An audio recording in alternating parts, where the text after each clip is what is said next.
काय वाटतं आपल्या आजोबांसारखंच ते जसे 28व्या वर्षी मंत्री झालेले होते, आमदार झालेले होते, तसं आपल्याला देखील रावेरची जनता संधी देईल कमी वयामध्ये? जनता तर आमदारकीसाठी संधी देणार, पण त्या गोष्टीला जर कधी मी न्याय देऊ शकत असलो आणि पक्षश्रेष्ठींनी जर कधी ती जबाबदारी टाकलीच तर मी भाग्यवान राहील आणि त्याला न्याय देऊ शकेल अशा प्रकारचंच मी काम जनतेला सुद्धा आणि पक्षाला सुद्धा करून दाखवेल. म्हणजे आपल्यावरती जे आरोप होतात घराणेशाहीचे, काय सांगा? भारतीय जनता पार्टीने काँग्रेस किंवा राष्ट्रवादीचे नेते आज भारतीय जनता पार्टीमध्ये घेतलेले आहेत आणि ते सुद्धा घराणेशाही एकदम सक्षमपणे चालवत आहेत. काँग्रेस पक्षाच्या विचारधारेवरती, गांधीवादाच्या विचारावरती माझा परिवार काम करतोय. गरीबातला गरीब जरी असला, श्रीमंताचा श्रीमंत जरी असला, तरी तो काँग्रेस पक्षासाठी, राहुलजींसाठी एकच आहे आणि तशा प्रकारे काँग्रेस पक्ष आणि राहुलजींच्या नेतृत्वात अशा प्रकारे आम्ही काम करण्यासाठी इच्छुक आहोत. नमस्कार मंडळी, आपल्या सर्वांचं स्वागत आहे निवडणुकीच्या महारणसंग्राम या कार्यक्रमामध्ये. खरं तर आज आपण रावेर विधानसभा मतदारसंघामध्ये आलेलो आहोत. या ठिकाणी आज आपल्यासोबत संवाद साधण्यासाठी या कार्यक्रमामध्ये उपस्थित आहेत धनंजय चौधरी. त्यांच्यासोबत संवाद साधूयात आणि जाणून घेऊयात की आगामी काळामध्ये नेमकी त्यांचं काय विजन आहे आणि कशा पद्धतीनं या मतदारसंघामध्ये त्यांची जयंत तयारी सुरू आहे. सर, स्वागत आहे आपलं. नमस्कार. मला सांगा की आपण सध्या यात्रा काढलेली आहे, कृतज्ञ संवाद यात्रा. ही यात्रा नेमकी काय आहे, काय कृतज्ञता व्यक्त करताय? कृतज्ञता संवाद यात्रा जवळपास 2 ऑगस्टपासून आमची सुरू झाली. त्याच्या मागची संकल्पना अशी होती की पाणी हे खूप मोठं एक अंश असतं आपल्या मानवी आयुष्याचं आणि त्याचं महत्त्व लक्षात घेत 1936ला जेव्हा ग्रामीण काँग्रेसचं सर्वात पहिलं अधिवेशन झालं होतं फैजपूर या भूमीमध्ये, तेव्हा जवळपास देशभरातून, राज्यभरातून 3.5 लाख लोक त्या अधिवेशनासाठी आली होती. मोठे मोठे नेते, महात्माजी गांधी, पंडित जवाहरलाल नेहरू यांच्यासारखे मोठे मोठे नेते, सरदार वल्लभभाई पटेल यांच्यासारखे मोठे मोठे नेते त्या कार्यक्रमाला आले होते आणि 3 दिवस ते अधिवेशन चाललं होतं. 3.5 लाख लोकांची उपस्थिती त्या अधिवेशनाला होती आणि त्या अधिवेशनाच्या लोकांची तहान भागवणारी, त्यांचं जेवणाचं, त्यांचं आंघोळीचं, सगळ्या गोष्टींची काळजी घेणारी एक विहीर तिथे होती आणि त्या विहिरीला नंतर जाऊन महात्माजींनी सत्वशिला म्हणून नाव दिलं होतं. आणि तशीच संकल्पना संपूर्ण गावागावांमध्ये अशाच प्रकारच्या विहिरी असतात, ट्यूबवेल असतात, हँडपंप असतात किंवा पाण्याच्या टाक्या असतात, ज्यांनी स्वतंत्र काळाच्या पहिलेपासून त्या गावाची तहान भागवली आहे. ते गाव तिकडे बसवलेलं आहे आणि शेतीप्रधान तालुका म्हटलाच की पाणी हे फार महत्त्वाचं असतं, सिंचन हे फार महत्त्वाचं असतं. म्हणून गावागावात जाऊन त्या पाण्याबद्दल एका प्रकारची कृतज्ञता व्यक्त करणे, त्याचं तिकडे पूजन करणे, जलपूजन करणे आणि त्याच प्रकारे खरं तर माझे आजोबा लोकसेवक बाळासाहेब चौधरी आणि शिरीषदादा चौधरी यांनी या क्षेत्रामध्ये दीर्घकाळ काम केलेलं आहे आणि खूप मोठं काम पण त्यांनी उभं करून दाखवलेलंच आहे. पण त्यांच्यासोबत जेवढेही काही सहकारी या संपूर्ण मतदारसंघातले गावागावात होते, ज्यांनी हट्ट करून, भांडून, जिद्दीने त्यांच्या गावासाठी या लोकांकडनं किंवा इतर लोकांकडनं चांगली कामं त्यांच्या गावासाठी करून घेतली. शैक्षणिक क्षेत्रात असेल, औद्योगिक क्षेत्रात असेल, सहकार क्षेत्रात असेल, इतर कोणत्याही क्षेत्रात असेल, त्यांनी ती कामं करून घेतली. म्हणजे एका प्रकारे गाव घडवलं. त्या सर्व लोकांप्रती सुद्धा आम्ही कृतज्ञता व्यक्त करत आहोत. कारण आज जर कधी त्यांनी ते योगदान केलं नसतं तर एखाद्या वेळेस त्या गावाची दिशा जी असती ती दिशा भूल झाली असती, चुकीच्या दिशेला ते गाव लागलं सुद्धा असतं. म्हणून त्या लोकांनी जे गाव घडवलं त्यांच्याबद्दल आम्ही कृतज्ञता झाड लावून व्यक्त करतोय. त्यानंतर त्याच अनुषंगाने गावागावातले लोक जेव्हा या कार्यक्रमांना आम्हाला भेटत असतात, जलपूजनाच्या कार्यक्रमाला भेटत असतात, वृक्षरोपणाच्या कार्यक्रमाला भेटत असतात, वेगवेगळ्या समस्यासुद्धा त्यांच्याकडनं जाणून घेता येतात. अनेक कामं आजही, अनेक विषय आजही गावागावांमध्ये ज्वलंत आहे. ते कशा प्रकारे मार्गी लावता येतील त्याच्यावरती आमची चर्चा होत असते.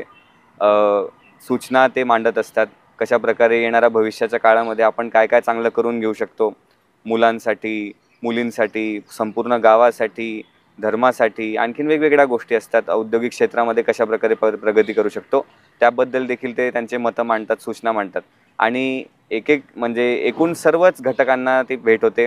शेतकरी असेल, कष्टकरी असेल, हातमजूर असेल, शेतमजूर असेल, पुरुष असतील, महिला असतील, नवयुवक असतील, युवक असतील, सहकार म्हणजे आपले महसूलचे पदाधिकारी असतील, कर्मचारी असतील, ग्रामपंचायतचे पदाधिकारी कर्मचारी असतील, बचत गटाच्या सदस्य, आशा वर्कर, अंगणवाडी सेविका, अशा सर्व घटकांची भेट या दौऱ्यानिमित्त निवांतपणे होत असते. पण जो दौरा तुम्ही काढलाय, खरं तर या दौऱ्यावरती खास करून विरोधकांकडून टीका केली जाते. कृतज्ञता व्यक्त करण्यासाठी तुम्ही हा जो दौरा करताय हा कशासाठी आहे असं त्यांच्याकडून उपस्थित केला जाणारा प्रश्न आहे आणि कशासाठी तुम्ही कृतज्ञता व्यक्त करतात असं देखील ते प्रश्न उपस्थित करतात, काय सांगाल यासाठी? त्याच्या मागचं एक सर्वात मोठं कारण आहे की जवळपास 1925-30 पासनं माझा परिवार जे फक्त माझाच परिवार नाही पण माझ्या परिवाराच्या घटक लोकांसोबत जेवढेही सहकारी जुडलेले आहे ते 1925-30 पासनं या समाजकार्यामध्ये, राजकारणामध्ये किंवा इतर लोकसेवेच्या कामांमध्ये ते सक्रिय तेव्हापासून आहे. म्हणजे सत्ताच नसली असली त्याच्याशी काही घेणं देणं नव्हतं मेन लाईनमध्ये. पण त्या लोकांनी त्या गोष्टीचा वापर जनहितासाठी करून घेतला.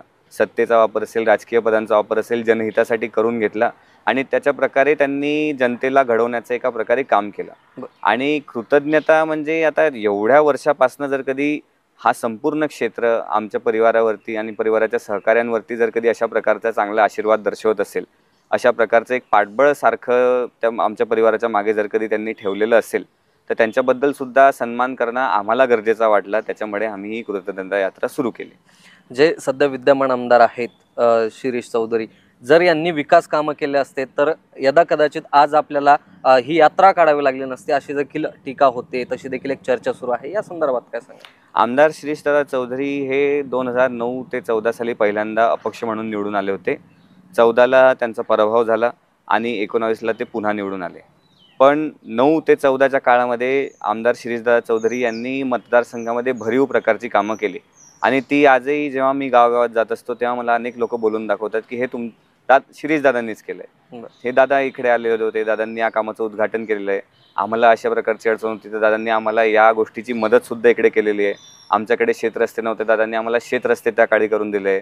मोऱ्या नव्हत्या, मोऱ्या करून दिलेल्या आहे. नंतर मग बांध नव्हते शेतामध्ये, त्या प्रकारचे बंधारे त्यांनी बांधून दिलेले आहेत. रावेर सारख्या शहरात जर कधी पाहिलं तर आज महसूलच्या अनेक नव्या इमारती ज्या आहेत, नवीन तहसील कार्यालय आहे, त्याच्यानंतर एक मोठं क्रीडा संकुल आहे, वखार महामंडळाचं गोडाऊन आहे, हे त्या काळी शिरीषदादांनी निर्माण केलं. यावल शहरासाठी सुद्धा क्रीडा संकुल त्या काळी प्रस्तावित केलं होतं पण ते राजकीय भांडणांमुळे ते त्या पूर्णत्वात येऊ शकलं नाही. आजही तो मुद्दा फार ज्वलंत आहे. त्याच्यानंतर अनेक रस्त्यांना राज्य महामार्ग म्हणजे जिल्हा परिषद मार्गांमधनं आंतरराज्य महामार्गांपर्यंत नेण्याचं कामसुद्धा शिरीषदादांनी केलं, जेणेकरून ते रस्ते रुंद झालेत आणि त्याचा फायदा लोकांना ट्रान्सपोर्टेशनला झाला. त्याच्यानंतर त्या काळामध्ये शिरीषदादांनी अशी संकल्पना राबवली होती की तुम्ही डिझेल द्या, मी तुम्हाला JCB पुरवतो. आणि त्या संकल्पनेतून जवळपास 110 शेतरस्ते 2009 ते 14च्या काळामध्ये त्यांनी पूर्णत्वात आणले होते. पण सध्याचं राजकारण पाहतात या 2.5 वर्षामध्ये जेव्हा शिरीषदादा हे महाविकास आघाडी घटक पक्षाचे उमेदवार म्हणजे आमदार होते, पण 2.5 वर्षानंतर 2 वर्ष कोरोनामध्ये गेली आणि 2.5 वर्ष जेव्हा महायुतीचं सरकार आलं, महायुतीच्या सरकारने एका प्रकारे महाविकास आघाडीच्या सर्वच आमदारांना निधी कमी देऊन किंवा न देऊन त्यांची मंजूर कामं असतील ती अडकवून ती पूर्ण न होऊ देत, कॅन्सल करून, रद्द करून, अशा प्रकारचे छलकपट करून महाविकास आघाडीच्या सर्वच आमदारांना म्हणजे काँग्रेस पक्ष असेल, राष्ट्रवादी शरदचंद्रजी पवार साहेबांचा गट असेल, नंतर शिवसेना उद्धवसाहेब बाळासाहेब ठाकरे यांचा गट असेल, या सर्व गटाच्या आमदारांची कामं अशा प्रकारे दाबून त्यांना एका प्रकारे बेहाल करण्याचा प्रयत्न केला आणि जनतेचा त्यांच्याबद्दल एक आक्रोश तयार व्हावा, जन आक्रोश तयार व्हावा, त्यासाठी त्या महायुतीच्या सरकारने फार प्रयत्न केले आणि त्याच्यामुळे असे विषय कधी कधी ज्वलंत असतात. नक्कीच आपण जर बघितलं तर आपले जे आजोबा होते मधुकररावजी चौधरी, त्यांनी उल्लेखनीय कामगिरी केली, ती म्हणजे शिक्षण क्षेत्रात. त्याच्यानंतर आपल्या वडिलांनी देखील या ठिकाणी जे काही शेतीसाठी सिंचनाचं पाणी लागतं त्यामध्ये देखील त्यांनी उल्लेखनीय कामगिरी केली. तर आगामी काळामध्ये आपलं विजन काय आहे? आपण कोणत्या घटकांकडे प्रामुख्यानं लक्ष देणार आहेत? कोणत्या समस्या सोडवणार आहेत? कृषी प्रधान तालुका आणि परिसर असल्यामुळे सर्वप्रथम कोणत्या घटकावरती जर कधी लक्ष देण्यासारखं असेल तर तो आहे आज शेतकरी. आमच्याकडे शेती जी आहे ती केळी लागवड फार जास्त आहे, त्याच्यानंतर सोयाबीन आणि कपाशीच्या थोड्या प्रमाणामध्ये आहे. पण या तिन्ही शेतकऱ्यांसाठी एका प्रकारे भरीव काम होणं सुद्धा गरजेचं आहे आणि त्याच्यासाठी शासनाचं पाठबळ सुद्धा लागतं.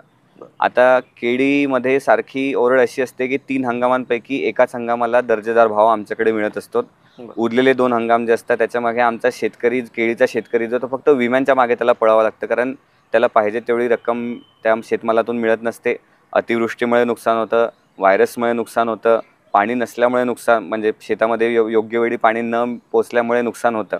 त्याच्यामुळे शेतकऱ्याला चांगल्या प्रकारची चांगल्या दर्जाची शेती कशी करता येईल त्याच्यानंतर जेव्हा तो शेतमाल तयार करेल त्या शेतमालाला योग्य भाव कसा मिळवून देता येईल आणि तो योग्य भाव मिळवण्यासाठी 2 गोष्टी केळीसाठी होणं गरजेच्या फार आहेत. सर्वप्रथम एक केळी महामंडळ तयार होणं गरजेचं आहे महाराष्ट्र राज्यासाठी आणि सोबतच केळी संशोधन उपकेंद्र जर कधी भुसावळ नाही तर यावल तालुक्याला नाही तर रावेर तालुक्याला उपलब्ध झालं उपकेंद्र जे असतं त्याच्यामुळे केळीची क्वालिटी टेस्टिंग करणारं एक उपकेंद्र जवळपासच असेल आणि ती क्वालिटी टेस्टिंग झाल्यावर ती दर्जेदार क्वालिटी त्या किमतीला विकल्या गेली पाहिजे त्यासाठी ती एक यंत्रणा शासनाची उपलब्ध असेल. म्हणजे शेतकऱ्याची होणारी फसवणूक याच्यामध्ये टळेल त्याकरता आम्ही सर्व फार अग्रेसर राहू. त्याच्यानंतर दुसरा घटक असा असतो की युवकांची फार मोठी आमच्याकडे फळी आहे पण 10, 15, 20% युवक त्यांना रोजगार लागतो ती मेहनत घेतात त्यांचं नशीब सुद्धा चांगलं असतं पण उरलेले 80% युवक जे आहेत ते शहरी भागातून शिक्षण घेऊन निराश होतात. आज त्यांचे परिवार त्यांना शिक्षण घेण्यासाठी प्रोत्साहन करतात. त्यांच्या मागे एक उद्देश असतो तो उद्देश असतो नोकरीचा आणि नोकरी जेव्हा त्यांना मिळत नाही तेव्हा त्यांना परत येऊन आज शेती करावी लागते किंवा ज्याच्याकडे शेती नसेल त्याला शेतमजुरी करावी लागते नाईलाजाने आणि जेव्हा त्याला शेती आणि शेतमजुरी करणं जमत नाही तेव्हा तो एका प्रकारे चुकीच्या मार्गाला लागतो आणि कोणीही व्यक्ती कोणत्या दुसऱ्या गोष्टीची तयारी करत असला आणि त्याला आउट ऑफ द सिलेबस एक प्रश्न जर कधी दिला तर तो सोडवू शकत नाही असं 90% परिस्थिती असते. म्हणून मग आता या नवयुवकांसाठी कशा प्रकारे त्यांना रोजगार निर्माण करता येईल परिसरातच निर्माण कशा प्रकारे करता येईल याच्यावरती आमचा जास्तीत जास्त भर असेल. मग याच्यामध्ये कृषी व्यापक उद्योगसुद्धा येतात की केळी आधारित किंवा शेती आधारित कोणते उद्योग आम्ही निर्माण करू शकलो तर त्याच्यावरती आम्ही जास्तीत जास्त भर देऊ. आजवर बचत गटांमार्फत बचत गटांच्या महिला कोणताही नवीन उद्योग निर्माण करत नाही आहे कारण त्यांना योग्य मार्गदर्शन मिळत नाही आहे. ते योग्य मार्गदर्शन मिळवून त्यांच्यापर्यंत पोहोचून पाठपुरावा करून चांगल्या प्रकारे त्यांना व्यवसाय नाही तर लघु उद्योग उभे करून देणे जेणेकरून हे सर्व लोक त्याच्या अवतीभोवती एक कॅटलिस्ट फॅक्टर बनवून काम करू शकतील आणि यांना सुद्धा थोड्याफार प्रमाणात रोजगार निर्माण होईल. केळीविषयी आपण बोलतोच आणि शेतकऱ्यांविषयी तर आवर्जून एक प्रश्न विचारावासा वाटतो की केळी या पिकाला अजूनही फळाचा दर्जा मिळालेला नाही आहे यासाठी आगामी काळामध्ये आपलं काय विजन असणार आहेत किंवा आतापर्यंत काय प्रयत्न झालेत?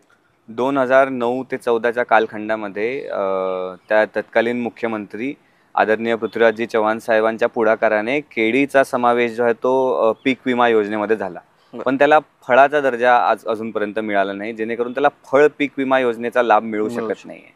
मग आता त्याच्यासाठी केळीचा समावेश कशा प्रकारे संशोधन जास्तीत जास्त होऊन लवकरात लवकर फळामध्ये करता यावा कारण एका ठिकाणी केळी फळसुद्धा आहे दुसऱ्या ठिकाणी केळीचे इतर वापरसुद्धा असतात त्याच्यामुळे त्याच्या तफावत असल्यामुळे तो दर्जा त्याच्यामध्ये करून घेता येत नाही आहे आणि त्याच्यासोबतच केळी काही फक्त महाराष्ट्रामध्ये लावली जात नाही ती मध्य प्रदेशच्या बॉर्डरच्या त्या पारसुद्धा लावली जाते. त्याच्यामुळे एक मार्गाने कशा प्रकारे केळीचा समावेश तो दोन्ही शासनांच्या फळ पीक विमा योजना नाही तर फळाचा दर्जा कशा प्रकारे त्याला मिळेल त्याच्यावरती आमचा जास्तीत जास्त भर या पुढच्या काळामध्ये असणार. नक्कीच विरोधकांमध्ये एक चर्चा खास करून आता सध्या रंगलेली आहे. आगामी काळामध्ये पराभव दिसत असल्या कारणानं आता शेती वस्त्या फिरणं त्यांचं कृतज्ञता संवाद यात्रेनिमित्त फिरणं सुरू असल्याचं त्यांच्याकडून बोललं जातं. या संदर्भात काय सांगा? प्रत्येक व्यक्ती जो निवडणुका लढण्यासाठी इच्छुक असतो त्याला कशा तरी प्रकारे जनसंपर्क करणं हे गरजेचं असतं. खरं तर मी 4 वर्षापासनं जनतेच्या कायम संपर्कात आहे. काही ना काही करून माझ्या परीने जेवढे समस्या सुटवू शकतील शिरीषदादांच्या आशीर्वादाने त्यांच्या मार्गदर्शनाने सोडवू शकता येत असतील त्या आम्ही आतापर्यंत प्रयत्न करतच होतो पण निवडणुकीच्या काळामध्ये आणखीन अग्रेसरपणे सर्व लोकांचे संपर्क करावेच लागतात. समस्या काही 100% सुटू शकत नाही पण त्या समस्या माहिती तर आपल्याला असल्या पाहिजे म्हणजे जेणेकरून आपण जेव्हा आपल्याच लोकांच्या समोर जाऊ तेव्हा त्यांना ही तरी खात्री वाटेल की नाही यांना आपल्या समस्या माहिती आहे हे कधी ना कधी याच्यावरती उपचार करू शकतील. तेवढीच त्याच्या मागची भूमिका होती. पराभव किंवा विजय हा संपूर्णपणे जनतेचा प्रश्न असणार आहे कारण जनतेच्या मताचा तो अधिकार असतो जनतेने ठरवायचा आहे पण त्याच्यासाठी प्रयत्न करावे लागतात. चांगल्या प्रकारचे जर कधी लोक राजकारणात येऊ शकले आणि त्याच्या माध्यमाने चांगल्या गोष्टी जर कधी होऊ शकल्या तर त्याच्यामध्ये सौभाग्यवान ही जनताच राहणार आहे आणि त्यांच्यासोबत आम्हाला सुद्धा त्या गोष्टीचा अभिमानच असणार आहे त्याच्यामध्ये आणखीन दुसऱ्या गोष्टी नाही. नक्कीच पण याच निमित्तानं एक चर्चा रंगली की आज आपली 4थी पिढी सध्या या राजकारणामध्ये सक्रिय झालेली आहे.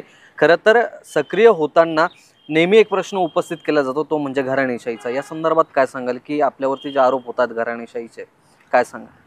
घराणेशाही हा आपल्या संपूर्ण भारतामध्ये एक ज्वलंत विषय आहे. भारतीय जनता पार्टीने 2014ची निवडणूक ही घराणेशाहीवरती जिंकली असावी असा सुद्धा एक सर्वे सांगतो. पण त्याच्यानंतर भारतीय जनता पार्टीने काँग्रेस किंवा राष्ट्रवादीचे नेते आज भारतीय जनता पार्टीमध्ये घेतलेले आहेत आणि ते सुद्धा घराणेशाही एकदम सक्षमपणे चालवत आहेत. तसं जर कधी पाहायला गेलं तर म्हणजे एका ठिकाणी भारतीय जनता पार्टीला काँग्रेस किंवा राष्ट्रवादी पक्ष किंवा शिवसेना उद्धव बाळासाहेब ठाकरे पक्ष चालत नसेल महाराष्ट्रामध्ये, पण त्यांच्यातली त्या विचारधारेची लोक मात्र नक्की चालत आहे. त्या घराणेशाहीच्या विचारधारेची लोक मात्र नक्की चालत आहे. मग अशा प्रकारचे जेव्हा त्या पक्षाचे किंवा त्या संघटनेचे कार्यकर्ते जेव्हा अशा प्रकारचे आरोप करत असतात, तेव्हा त्यांनी स्वतःच्या पक्षातल्या कार्यकर्त्यांची, स्वतःच्या पक्षातल्या नेत्यांची एकदा जर कधी घराणेशाही कशा प्रकारे चालू आहे ती तपासून पाहिली.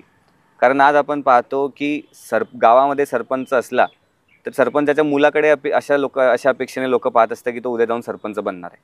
शहरामध्ये नगरसेवक असतो, त्याच्या मुलाने जर कधी साधा गणपतीचा मंडळ उभा केला तर त्याच्याकडे अशा प्रकारे पाहिलं जातं की तो आता नगरसेवकाची उमेद म्हणजे निवडणूक लढेल. आणि मग अशाच प्रकारे वरच्या सर्व निवडणुकी असतात. तर भारतामध्ये पहिलेचपासनं हा मुद्दा फार ज्वलंत आहे. डॉक्टराचा मुलगा 80-90% डॉक्टरकीच सांभाळेल, वकिलाचा मुलगा 80-90% वकिलीच सांभाळेल. आणि अशा प्रकारचे माझे मित्रमंडळीसुद्धा आहेत की जे त्यांच्या वडिलांचेच व्यवसाय पुढे चालवत आहेत. पण राजकारण हा काही आम्ही व्यवसाय समजत नाही. राजकारण हे एक सेवेचं साधन आहे. आणि परत मी आपल्याला सांगू इच्छितो की घराणेशाही जरी असली तरी जनतेने ठरवायचं आहे. जनता त्याच्यासाठी सामर्थ्य आहे, त्यांना मताचा अधिकार दिलेला आहे आणि त्यांची जी इच्छा असेल ती सर्व उमेदवारांना मान्य असावी. अशा प्रकारचं राजकारण आपल्याला पाहिजे. पण जर आगामी काळामध्ये आपल्याला तिकीट मिळत आहे तर काँग्रेस पक्षामध्ये देखील स्थानिक पातळीवरती बंडाची तयारी कोणी करू शकतं असं आपल्याला वाटतं किंवा त्याला सामोरे जावं लागू शकतं? बातम्यानुसार अशी शक्यता आहे, पण आमचा सर्वात जास्तीत जास्त प्रयत्न असाच असणार आहे की काँग्रेस पक्षाच्या तत्वावरती चालणारी जी सर्व लोक आमच्या मतदारसंघामध्ये आहे ते एका मनाने एकजुटीने चांगल्या प्रकारचं काम करणं त्यांनी गरजेचं आहे, जेणेकरून चुकीच्या लोकांच्या हातात हा मतदारसंघ जाऊ नये. कारण आम्ही पाहिलेलं आहे की 2014 ते 19 आणि 1995 ते जवळपास 2004 या कालखंडामध्ये विकास रावेर तालुक्याचा फार मोठ्या प्रमाणात रखडला आणि तो रखडल्यामुळे त्या गोष्टीचे म्हणजे एक चीड जनसामान्यामध्ये निर्माण झाली की आमचे सामान्य मुद्द्यांवरचे प्रश्नसुद्धा सरकार सोडवू शकत नाही, तर सरकार नेमकं करते काय? आज आपण पाहतोय की सरकार वेगवेगळ्या प्रकारच्या योजना आणते, पण त्या योजनांमधून त्यांनी शेतकऱ्याला पूर्णपणे वगळलेलं हे स्पष्ट दिसते. परवाच्या दिवशी तेलाचे भाव 140 रुपये किलोपर्यंत पोहोचले आपण असं ऐकतो. म्हणजे महागाई जवळपास दुप्पटली नाही तिप्पटलेली आहे. आणि अशा प्रकारचं राजकारण जर कधी महायुती सरकार आपल्या राज्यामध्ये आणत असेल तर त्यांना प्रश्न विचारणारी लोकांनी जर कधी एकजूट राहिलं नाही तर मग चुकीचे लोक येतील आणि त्या गटबाजीचा आपण म्हणू शकतो त्या गटबाजीचा फायदा घेतील. फायदा घेतल्यावरती सर्वांनाच एका प्रकारे नुकसान सहन करावं लागेल आणि त्याच्यामुळे आपल्या पूर्ण मतदारसंघाचं नुकसान होईल. आपण नेहमी बघितलंय की जळगाव जिल्ह्याचा आपण जर भाजपचा देखील विचार केला तर त्यांच्या देखील स्थानिक पातळीवरील जे नेते आहेत त्यांच्यामध्ये मोठ्या प्रमाणात गटबाजी आहे. आगामी काळात ज्या चेहऱ्यांची सध्या या ठिकाणी चर्चा सुरू आहे त्यांना जर संधी मिळाली त्यांच्यातून कोणालाही तरी भाजपमध्ये देखील मोठी गटबाजी पडू शकते आणि त्याचा फायदा थेट आपल्याला होऊ शकतो असं आपल्याला वाटतं. भारतीय जनता पार्टी पक्ष याची विचारधारा काँग्रेस पक्षाच्या लोकांची कधी पटू शकत नाही. म्हणजे साहजिकपणे मलासुद्धा भारतीय जनता पार्टीची विचारधारा आवडत नाही, पण निवडणुकीच्या काळामध्ये मी भारतीय जनता पार्टीला फार जवळून पाहिलेलं आहे. किती पण नाराजी असली, किती उमेदवार इच्छुक असले तरी ज्याला उमेदवारी मिळते उरलेले उमेदवार एक तर त्यांच्या कामाला लागून जातात किंवा भेटलेल्या उमेदवारी भेटलेल्या नेत्यासाठी काम करायला लागून जातात. म्हणजे ही शिस्त भारतीय जनता पार्टीमध्ये आहे आणि ती पाहण्यासारखी आहे. म्हणून मला तरी वाटत नाही की कोणालाही उमेदवारी जर कधी मिळाली तर वैयक्तिक मला काही त्याचा फायदा होऊ शकतो, पण तीच शिस्त किंवा त्याच प्रकारची एक भावना काँग्रेस पक्षामध्ये पण आम्ही जागवण्यासाठी इच्छुक आहोत. नक्कीच. दुसरा महत्त्वाचा आणि खास करून हा प्रश्न अनेकांना पडलेला आहे, खास तरुणाईला. राहुल गांधी यांनी भारत जोडो यात्रा काढलेली होती आणि सध्या आपण कृतज्ञता संवाद यात्रा काढलेली आहे. काय साम्य वाटतं दोन्हीमध्ये? साम्य नाहीच. खरं तर राहुलजींची संकल्पना जी आहे ती मनाला भावणारी संकल्पना होती. भारत जोडो यात्रा त्यांनी भारतभर काढली. 2 यात्रा त्यांनी केल्या, भारत जोडो यात्रा आणि भारत जोडो न्याय यात्रा, आणि संपूर्ण भारत देश ते फिरले. आणि त्याच्यामध्ये अनेक गोष्टींना त्यांना सामोरं जावं लागलं. वेगवेगळ्या प्रकारचे आरोप त्यांच्यावरती होत होते, वेगवेगळ्या प्रकारच्या घटना त्यांच्यासोबत त्या यात्रेमध्ये घडत होत्या. आपल्याला आठवत असेल की इंदिराजी गांधी, आपल्या देशाच्या माजी पंतप्रधान इंदिराजी गांधी यांनासुद्धा अशा अनेक घटनांची कल्पना होती की ते ज्या सभेला जाणार आहे त्या सभेमध्येच त्यांना एखाद्या वेळेस ठार मारलं जाऊ शकतं अशी त्यांना पूर्वकल्पना होती. पण तरी पण ते त्या गोष्टीला समोर गेले. ठीक आहे, त्यांच्यामध्ये त्यांना ते मृत्यू पावले, पण त्या गोष्टीला त्या घाबरल्या नाहीत. माजी पंतप्रधान राजीवजी गांधी यांना सुद्धा पूर्वकल्पना आपल्या गोपनीय शाखेने दिलेली होती की एखाद्या वेळेस अशा प्रकारची घटना घडू शकते, तरी ते थांबले नाहीत आणि त्या सभेला ते गेलेत आणि त्या सभेमध्ये त्या प्रकारचा बॉम्बस्फोट झाला आणि ते मृत्यूला पावले.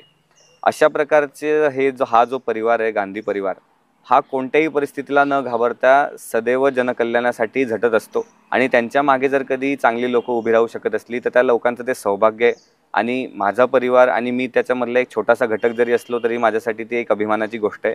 आणि तीच संकल्पना म्हणजे ज्या सहानुभूतीने, ज्या संवेदनेने राहुलजींनी संपूर्ण भारताच्या समस्या एक एक करून समजून घेतल्या, वेगवेगळ्या घटकांशी ते सुद्धा भेटले. आपण सर्वांनी पाहिलं ते म्हणजे अक्षरशः गरीबातल्या गरीब माणसापासून ते श्रीमंत RBI गव्हर्नरपर्यंतच्या माणसाला ते एकदम एका सारख्या स्टाईलने भेटत होते. त्याच्यामध्ये काही फरक नव्हता.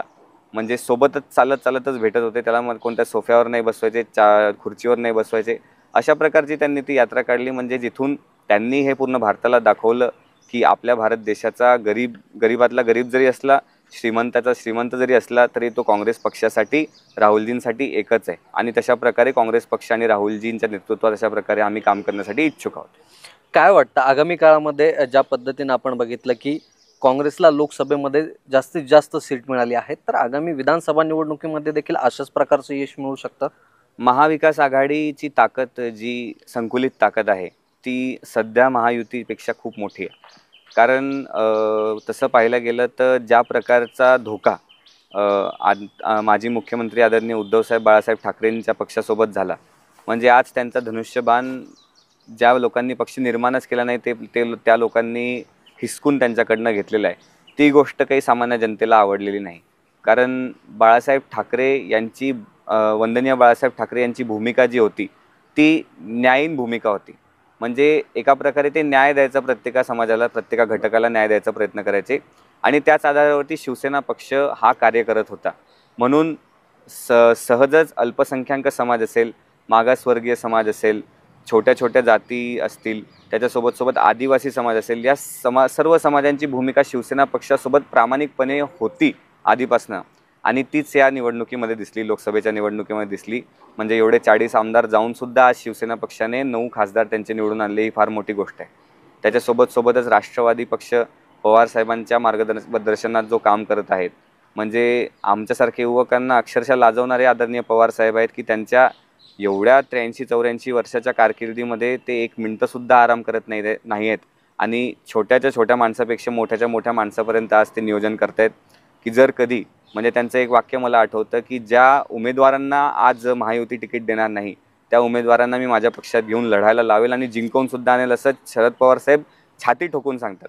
म्हणजे अशा प्रकारची भूमिका पवार साहेब जे आहे ते एक मलिन राजकारण जे सध्या महाराष्ट्रामध्ये झालेलं आहे, फोडाफोडीचं राजकारण, उडवाउडवीचं राजकारण, पाडापाडीचं राजकारण, म्हणजे एका बाजूला जनहित लोककल्याण राहिला पूर्णपणे बाजूला आणि राजकारणात नेते फक्त फोकस करता एकमेकाला पाडण्यासाठी आणि त्यात फोडाफोडी करण्यासाठी.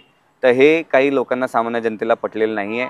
आणि विचारधारा, लोककल्याण आणि लोकांची कामं धरून चालणारा महाविकास आघाडी घटक पक्ष जो आहे त्याच्यावरती लोकांचा अधिकाधिक विश्वास दिसून येतोय आणि तो लोकसभेमध्ये दिसला सुद्धा आहे. नक्कीच विधान परिषदेच्या ज्या निवडणुका झालेल्या होत्या त्या निवडणुकांमध्ये काँग्रेसची 5 ते 6 मतं फुटली, असा एकंदरीतच चर्चा रंगलेली होती राजकीय वर्तुळात.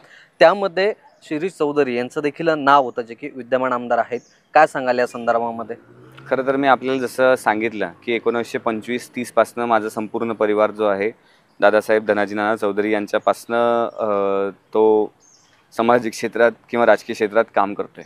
आता तेव्हापासनं माझा परिवार जो आहे तो मी हक्काने सांगू शकतो, गर्वाने सांगू शकतो की काँग्रेस पक्षाच्या विचारधारेवरती, गांधीवादाच्या विचारावरती माझा परिवार काम करतोय.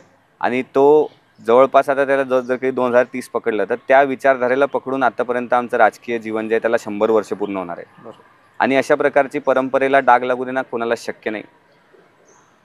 खरी गोष्ट आहे की जिल्ह्यामध्ये आज 10 आमदार जे आहे ते महायुती पक्षासोबतचे, आज 2 खासदार जे ते सुद्धा महायुती पक्षासोबतचे आहेत आणि त्याच्यामध्ये एकटेच आदरणीय श्रीजा चौधरी जे आमदार आहेत ते काँग्रेस पक्ष म्हणजे महाविकास आघाडीच्या सोबतचे आमदार आहेत.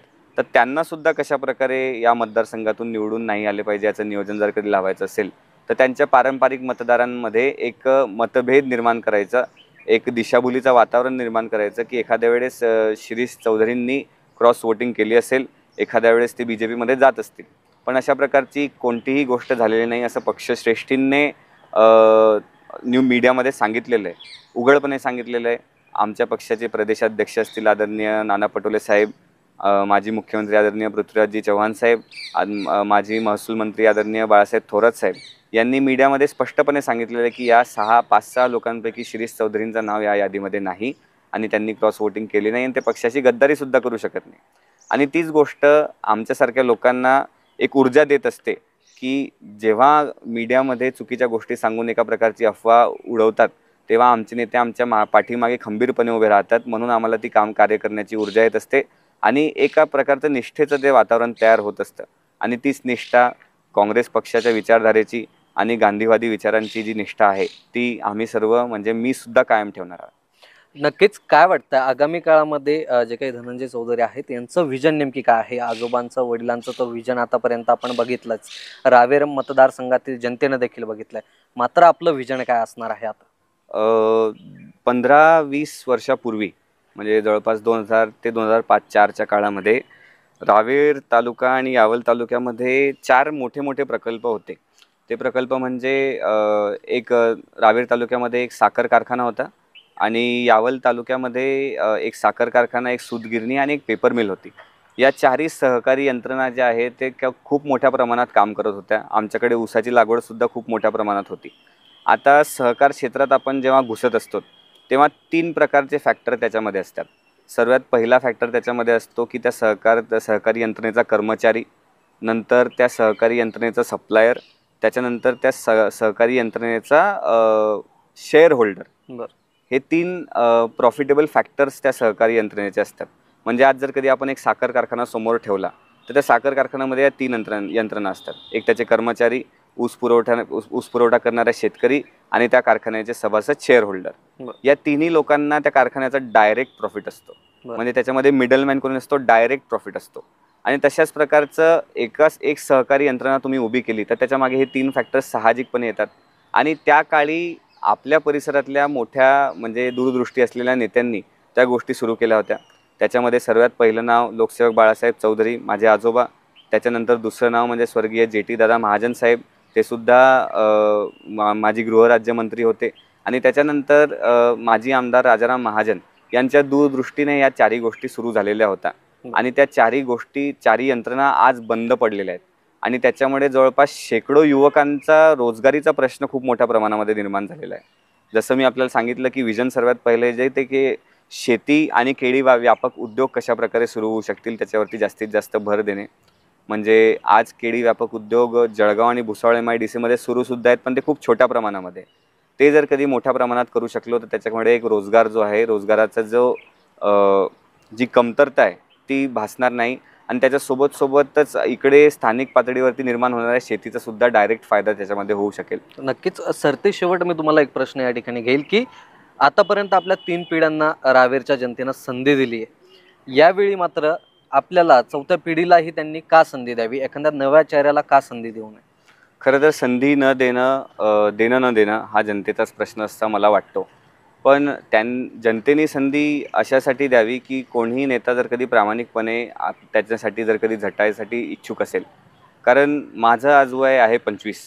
माझ्या आयुष्याची 35-40 वर्ष माझ्या हातात आहे आणि ते एका चांगल्या वेगाने किंवा चांगल्या पद्धतीने मला काम करण्याची संधी जर कधी मिळाली तर मी ते करूनसुद्धा दाखवू शकतो, निर्माणसुद्धा करून दाखवू शकतो. कारण आपण जी म्हणतो यूथ एनर्जी, जो एक फॅक्टर युवक लोकांमध्ये असतो, तो झटत कशा प्रकारे ते काम करूनच दाखवायचं अशा प्रकारे ती एक संकल्पना असते आणि त्याच्या माध्यमाने ते काम युवक म्हणून आपण सर्व करत असतो. म्हणजे युवकांना फार वाईट वाटतं जेव्हा काही गोष्टी ते करू शकत नाही. आणि तो त्यांचा इगो प्रॉब्लेम असतो. बरं. आणि इगो प्रॉब्लेम जेव्हा तयार होतो तेव्हा करूनच दाखवायचं अशी जिद्द निर्माण होते. आणि ती जिद्द माझ्यामध्ये आहे. त्याच्यापेक्षा मी त्याला वाढवायची सुद्धा इच्छा ठेवतो. पण काय वाटतं आपल्या आजोबांसारखंच ते जसे 28व्या वर्षी मंत्री झालेले होते, आमदार झालेले होते, तसं आपल्याला देखील रावेरची जनता संधी देईल कमी वयामध्ये? जनता तर आमदारकीसाठी संधी देणार, पण त्या गोष्टीला जर कधी मी न्याय देऊ शकत असलो आणि पक्षश्रेष्ठींनी जर कधी ती जबाबदारी टाकलीच तर मी भाग्यवान राहील आणि त्याला न्याय देऊ शकेल अशा प्रकारचंच मी काम जनतेला सुद्धा आणि पक्षाला सुद्धा करून दाखवेल. नक्कीच. धन्यवाद दादा, या ठिकाणी आपण आमच्याशी संवाद साधला आणि माहिती दिली. खरं तर हे होते रावेरचे एक युवा नेते आणि त्यांच्यासोबत आपण संवाद साधलाय. आगामी काळातील त्यांचं नेमकी विजन काय आहे आणि जनतेप्रती जी कृतज्ञता व्यक्त केली जाते, जो कृतज्ञता संवाद यात्रा त्यांनी काढलेली आहे, त्या संदर्भातील सखोल माहिती तुम्हाला या मुलाखतीमधून दिलेली आहे. आपले नेमकी एकंदरीतच या संदर्भामध्ये काय मत आहे ते आम्हाला कॉमेंट बॉक्समध्ये जरूर कळवा आणि चॅनलला सबस्क्राईब, लाईक करायला विसरू नका. थांबूया तिथं. धन्यवाद.